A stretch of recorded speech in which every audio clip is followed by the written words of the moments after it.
Hello and welcome to STCM. मैं Abhishek Soni present कर रहा हूँ बीएससी थर्ड ईयर फिजिक्स का एक इंटरेस्टिंग टॉपिक जिसमें आज हम पढ़ने वाले हैं न्यूक्लियर रिएक्टर। तो न्यूक्लियर रिएक्टर एक्चुअल में क्या होते हैं ये आज हम देखने वाले हैं। तो स्क्रीन पे आपको जैसे कि दिख रहा होगा न्यूक्लियर रिएक्टर, ये जो न्यूक्लियर रिएक्टर का फिगर आपको दिख रहा होगा कुछ इस टाइप से। हम न्यूक्लियर रिएक्टर कुछ इस टाइप से होता है। ये जो फिगर आपको दिख रहा है ये है न्यूक्लियर रिएक्टर। तो इसका वर्किंग रूल क्या होता है, एक्चुअल में किस तरह से वर्क करता है न्यूक्लियर रिएक्टर, ये आज हमें समझना है।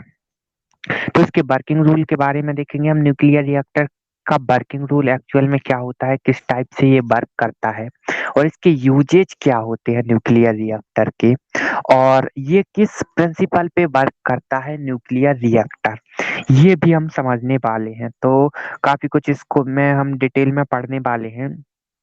तो बेसिकली न्यूक्लियर रिएक्टर को, जैसे कि जिसको हम परमाणु भट्टी बोलते हैं, ये आपको फिगर दिख रहा होगा, ये रहा हमारा न्यूक्लियर रिएक्टर। तो ये जो न्यूक्लियर रिएक्टर है परमाणु भट्टी, इस टाइप की एक युक्ति होती है, ऐसा बोल सकते हैं, जिसके अंदर नाभिकीय श्रृंखला अभिक्रियाएं चलती हैं। इससे पहले हम न्यूक्लियर रिएक्शंस पढ़ चुके हैं, श्रृंखला अभिक्रियाएं क्या होती हैं, और chain reactions, controlled chain reactions और अनकंट्रोल्ड चेन रिएक्शंस क्या होती हैं, ये भी हम पढ़ चुके हैं। काफी अच्छी तरह से डिटेल में इसको हम कवर कर चुके हैं, चेन रिएक्शंस और कंट्रोल। और एक्चुअल में chain reactions, types of chain reactions की जब हम बात करते हैं तो हम न्यूक्लियर फिजन में दो टाइप की चेन रिएक्शंस पढ़ते हैं।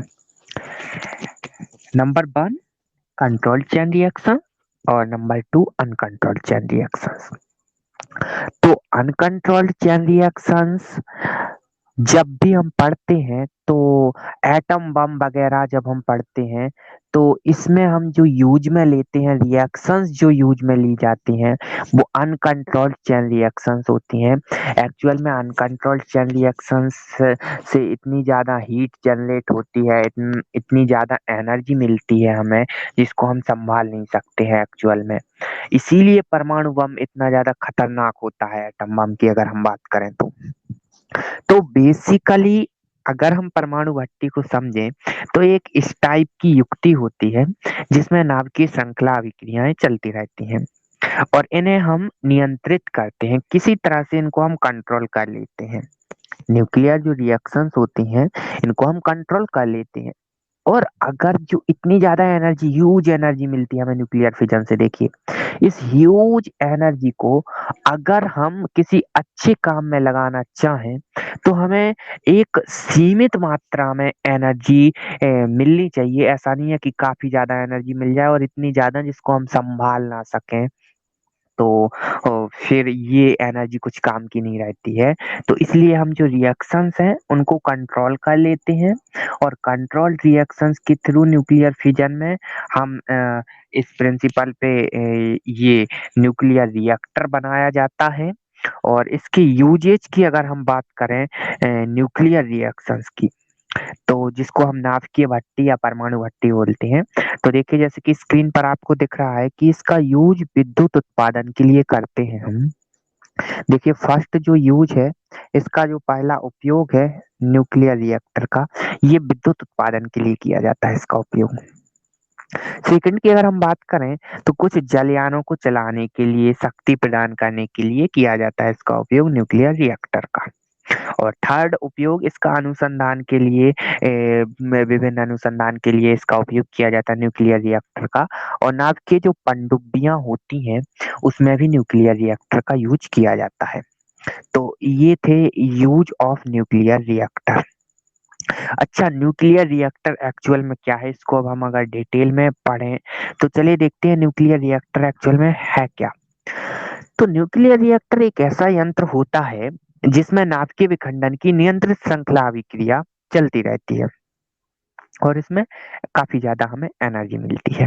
सिंपली यही होता है न्यूक्लियर रिएक्टर। और आजकल इसका उपयोग जो न्यूक्लियर रिएक्टर का हम यूज करते हैं वो काफी ज्यादा लाभकारी कार्यों में किया जाता है, इसका यूज न्यूक्लियर रिएक्टर का। और ये न्यूक्लियर रिएक्टर किस प्रिंसिपल पर वर्क करता है, ये देखिए, न्यूक्लियर फिजन, नाभिकीय विखंडन क्या है इसको भी थोड़ा सा हम देख लेते हैं। तो नाभिकीय विखंडन सिंपल सी ये एक प्रोसेस होती है न्यूक्लियर फिजन। क्या होता है जब किसी कोई यूरेनियम का हम एग्जाम्पल लेते हैं, कोई अगर यूरेनियम का एटम है, ये न्यूक्लियस मान लेते हैं अगर यूरेनियम का है, इस पे जैसे ही हम न्यूट्रॉन की बमबारी करते हैं तो क्या होता है, ये जो यूरेनियम का न्यूक्लियस होता है ये लगभग समान प्रकार के दो बराबर भागों में टूट जाता है। कुछ एक मिनट, पेन वर्क नहीं कर रहा है। हाँ, तो ये कुछ लगभग दो समान भागों में टूट जाता है न्यूक्लियर रिएक्टर हमारा। सॉरी, न्यूक्लियर रिएक्टर नहीं, ये यूरेनियम का जो न्यूक्लियस है ये लगभग दो लगभग लगभग बराबर भागों में टूट जाता है और साथ में निकलते हैं तीन नए न्यूट्रॉन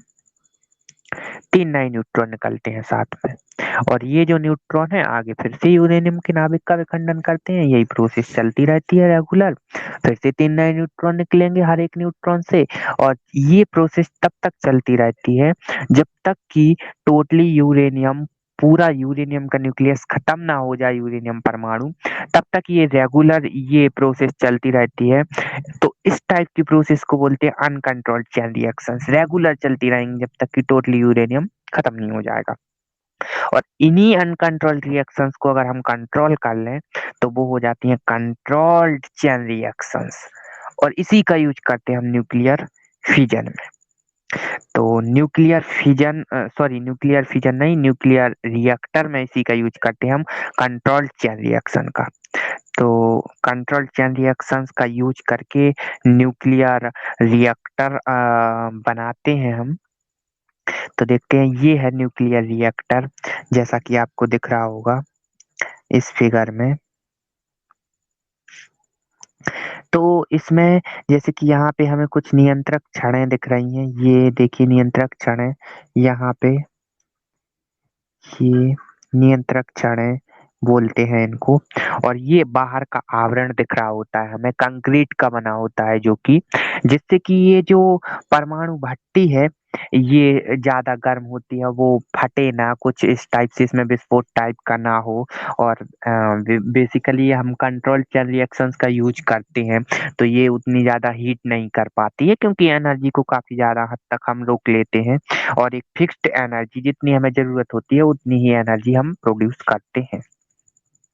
तो ये देखिए, नाभिकीय विखंडन क्रिया में जब यूरेनियम के नाभिक पर न्यूट्रॉन से बमबारी की जाती है तब यह दो भागों में टूट जाता है, जिसमें दो या तीन नए न्यूट्रॉन का जन्म होता है।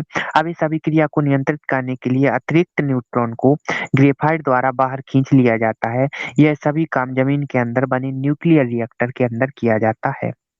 ये देखिए, इसका मतलब ये है, ये जो यूरेनियम की छड़ें होती हैं ये कुछ इस टाइप से रखी जाती हैं कि जैसे ये अंदर जाती हैं तो कुछ न्यूट्रॉन इनसे टकराते हैं, और थोड़ा सा इसका इसमें कुछ रिएक्शंस होंगी, और इन रिएक्शंस को फिर से ग्रेफाइट की छड़ें अंदर कर दी जाती हैं, जिससे कि एक्चुअल में अगर जैसे कि कोई न्यूट्रॉन है वो यूरेनियम के नाभिक से जाके टकराएगा, तब क्या होगा, ये यूरेनियम के न्यूक्लियस को दो लगभग समान बराबर भागों में टूट तोड़ देगा।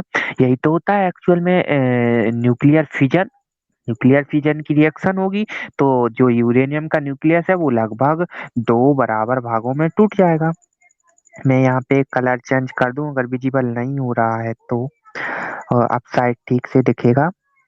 तो क्या होता है कि यूरेनियम का जो न्यूक्लियस होता है वो लगभग यूरेनियम को दो बराबर भागों में तोड़ देगा, और जैसे ही क्या होगा, ये आगे तीन नए न्यूट्रॉन निकलेंगे, तब अगर इन 3 नए न्यूट्रॉन में से कुछ इस टाइप की व्यवस्था की जाती है जिससे कि ये तीनों नए न्यूट्रॉन आगे जाके न्यूक्लियर फिजन ना कर सकें, इनमें से किसी तरह से हम इन 2 न्यूट्रॉन को रोक लेते हैं कैसे भी करके।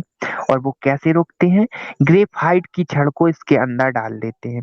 तो ग्रेफाइट एक्चुअल में न्यूट्रॉन को अवशोषित कर लेता है और 2 नए न्यूट्रॉन को ये रोक लेगा और एक नया न्यूट्रॉन ही आगे जाएगा और इससे ही न्यूक्लियर फिजन की रिएक्शन आगे होगी। तो इस तरह से हम काफी हद तक कंट्रोल कर लेते हैं इन रिएक्शंस को, और इन कंट्रोल रिएक्शंस को ही इसके थ्रू हम यूज करते हैं। इसी प्रिंसिपल पर वर्क करता है ये जो हमारा न्यूक्लियर रिएक्टर है। तो इसका टोटली एक्चुअल में इसका वर्किंग क्या होता है, इसके पार्ट जैसे कि ईंधन के फ्यूल के रूप में हम क्या यूज करते हैं, मॉडरेटर क्या होता है इसका, और कंट्रोलिंग एंड सेफ्टी रॉड्स क्या होती हैं, इन सब के बारे में हम डिटेल में नेक्स्ट लेक्चर में पढ़ेंगे। तो आई होप इसका बेसिक क्या होता है ये आपको समझ आया होगा न्यूक्लियर रिएक्टर का, और किस तरह से ये वर्क करता है न्यूक्लियर रिएक्टर, इसका वर्किंग रूल समझ आया होगा आपको। तो आज के लिए इतना ही, मिलते हैं हम नेक्स्ट लेक्चर में। Okay, thank you.